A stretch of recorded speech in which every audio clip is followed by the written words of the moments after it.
You deserve to get better at something that's important to you. You deserve to have a focus for your life. You deserve to learn resilience. You deserve to know that you are capable of doing hard things. I really, really believe this about you, and I feel like when we set goals, we give ourselves the opportunity to learn that or to reteach ourselves that these things are true. Welcome back to Happiness in Progress. I'm your host, Danielle Craig. I'm an Emmy Award-winning journalist, a mom, wife, and you know what I like to say, just a person looking for more joy in the everyday. This podcast is brought to you by the Mail Tribune. You can find more podcasts at mailtribune.com. And have you heard? I have just released the Hip Habits Workbook. This workbook is meant to give you simple goals that you can follow for a week's time. It's a 6-month workbook with a goal for every single week, with each month focusing on a different part of our lives. My goal is that you can start to see how capable you are and how you are able to keep goals. Okay, speaking of goals, that is the topic for today's episode. I noticed online a lot of people are kind of walking away from goals. They're saying, hands up, I surrender. I'm not doing a goal this year. I'm walking away from goals. I'm going to take it slow. I'm going to clear my mind. I want to be a voice that says, wait. Your goals matter. Hold on to your goals. But yes, do it with more space and time and silence. Do it with thoughtfulness and have reasonable expectations within that goal. But keep the goal. The goal is important. I think 2020 happened and it was filled with sadness and hurt and uncertainty. And with that, I think came a huge blow to our egos, a huge blow to our goals. I can tell you my 2020 was packed full of really exciting, cool new projects that my family was working on and working toward. And then boom, suddenly on a day in March, all of it closed down, all of it shut down, and none of those goals came to be. That's disappointing. That's a bummer. And it is really, really, really hard to deal with disappointment. But I don't think that the fear of disappointment should keep us from our goals. Our goals can do so much for our lives. So I believe that the issue is not with our goals. The issue is not with our goals. The issue is with our lack of grace. I'll get to the grace in just a minute, along with the growth, which is the third G. But first, I want to tell you a little bit about what science says setting goals can do for you. Psychology Today cited some research from 2011 that said setting goals helps you have more confidence. It helps you increase your motivation. It also helps with autonomy. I've also seen this in my own life. I mean, I'm sure that you've seen this in your own life. Setting goals has helped me become more confident. It has taught me that I am capable of doing hard things. I think it has also improved my abilities. It's improved my resilience, and it's also helped me stay focused. It's helped me stay on track for something I really want in my life. And it can do all those things for you. It can help you improve your self-confidence, show yourself that you are capable of doing hard things. And with that, improve your resilience. It can improve your abilities to do things. And really, I think one of the most important things is it can help you stay focused on what matters to you in this life. I know that there is so much talk about getting rid of goals, taking it slow. Like I said, you can do those things at the same time. You can take it slow and set goals. You can be focused and have mindfulness. You deserve, not only can you do those two things at once, I believe you deserve it. You deserve to get better at something that's important to you. You deserve to have a focus for your life. You deserve to learn resilience. You deserve to know that you are capable of doing hard things. I really, really believe this about you. And I feel like when we set goals, we give ourselves the opportunity to learn that or to reteach ourselves that these things are true. I really want you to believe these things for yourself. I want you to know you are capable. I want you to know you are capable of doing the hard things in life that you want to do, because you are. And I think that it's really, really easy for us to lose track of that or lose our way in that.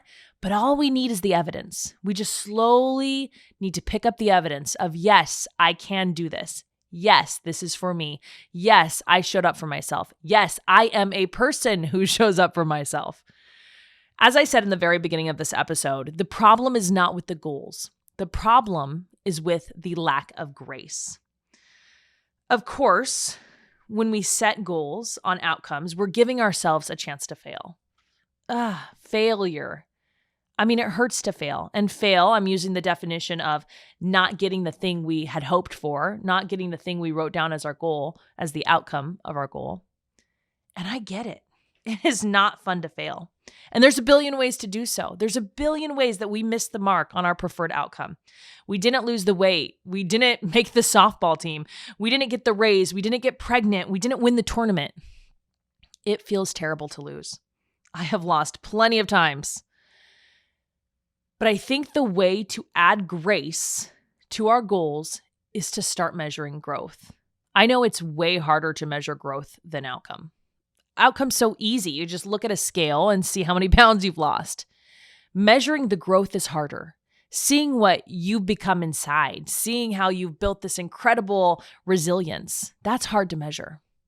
Sometimes it's really hard to even want to look at growth when you're talking about something like a goal of having a baby. That's just not happening. It's way easier to see that you're not holding a baby in your arms, right? And it's really hard to measure the growth in that. But you've grown. In that situation, maybe you've grown in your resilience. Maybe you've grown with your partner or understanding what your body is capable of. And I said capable of, that you can go through IVF or whatever it is. Measuring that as growth and measuring that as your strength is really hard, especially if you don't want to measure your growth in a time that's hard. But measuring your growth is how you're going to give yourself grace. I have 3 ways that you can measure growth. 1, redefine what failure means. Okay, we can look, failure means you didn't meet your goal, right? In the most obvious sense. But I think that we forget about the process that gets us to a quote unquote failure. I saw this incredible picture. It was of a whole bunch of bricks. So there's 2 pictures. One man has a whole bunch of bricks, failure, failure, failure on each brick, but he's using them as stepping stones. And the next man has a whole bunch of bricks, failure, failure, failure, failure, and is like crumpled underneath this pile of bricks. Failure is nothing but a stepping stone. I've talked about this in a past episode. It's like the scientific process. Scientists get to have hypotheses that go wrong all the time, but they never count it as something wrong. They just count it as one step closer to learning what is right, learning what is true. I think we just need to redefine what a failure is. And also remember that a failure or something that doesn't go how we had hoped does not define who we are. People cannot be failures. Failures are events. I read that in a Marie Forleo book, and it has stuck with me. I love it. And then Nelson Mandela said, "I live or I learn, but I never lose." Okay, so live. Yes, you got the goal. You did it. Yeah. Or learn. You didn't get the goal. You've learned something new. Maybe you've learned a new way to go, a new pathway, something new about the experience, but you never lose. I love that quote. Okay, number 2, determine what you actually did gain. How do we measure growth? We determine what we've gained. My goal as a kid in high school was to be a New York City reporter.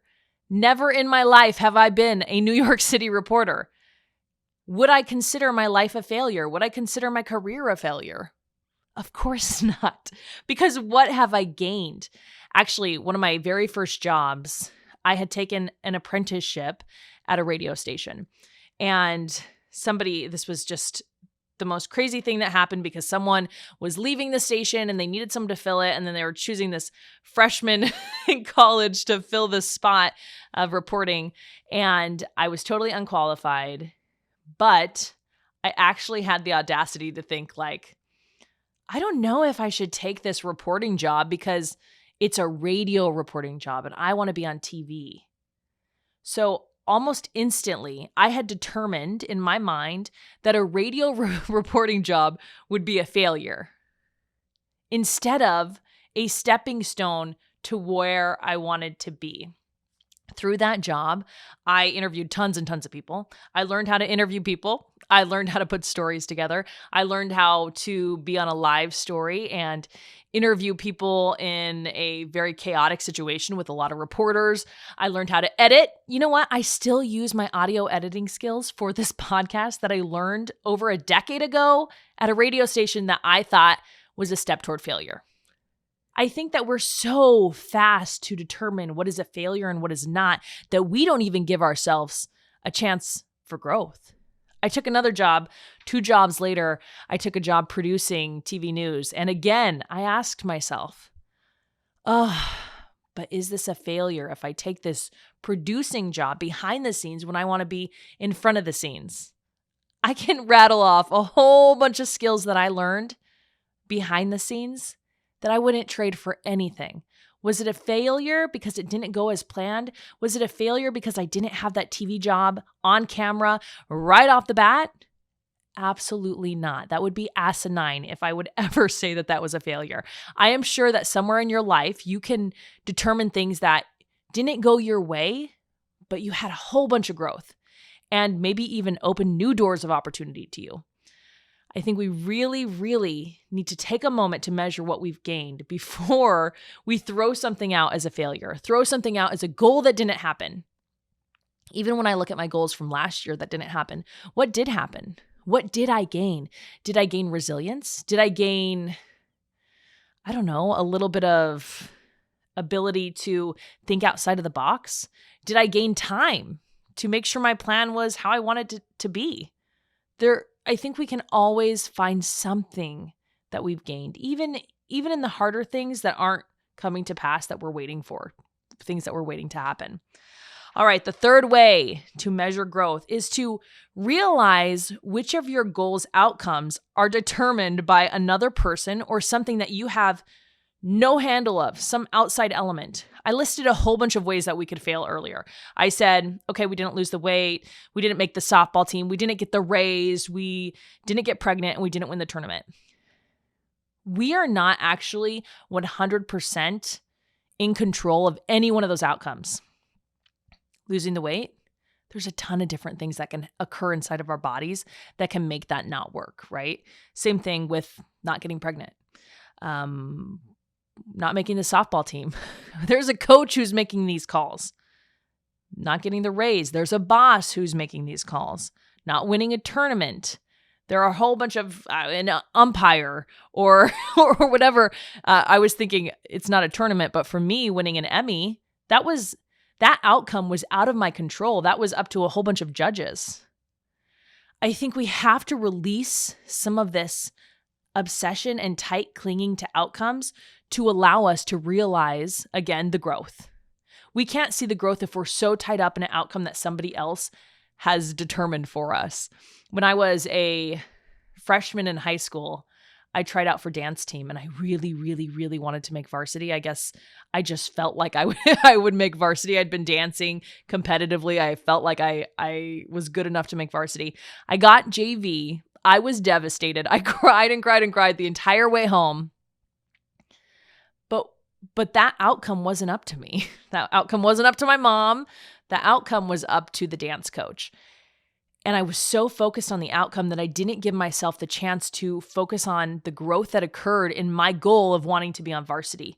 What occurred? My work ethic went through the roof. I became a better dancer. I was working so hard, and I did become a better dancer. And I still did get an opportunity to be on the team, just not in the way that I had wanted to be on the team. But there was still growth happening.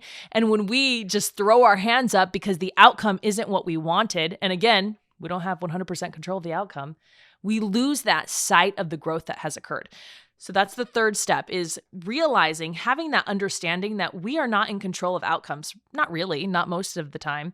We can do daily goals. We can do the things that will get us closer, but we can't necessarily control the outcome. So I think a little bit of disconnecting ourselves with the outcome to measure that growth is going to make a big impact in how you're feeling about your goals. And with that, I just want to encourage you to set a goal. Do it. I know you can do it. Set a goal and make sure to give yourself grace and make sure to measure your growth. You are capable and you deserve to have the focus in your life.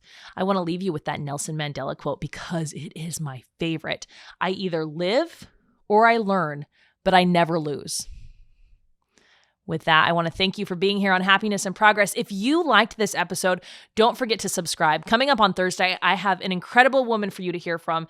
She had a goal to lose weight, and a lot more happened than just the losing of the weight. She lost more than 30 pounds, but she also gained a lot internally. We're going to talk about that emotional journey. She is a domestic violence survivor, and she talks about how a lot of the workouts and showing up for herself day after day taught her and helped her move through a lot of tough stuff. So that's on Thursday. And again, I want to thank you for being here on Happiness and Progress.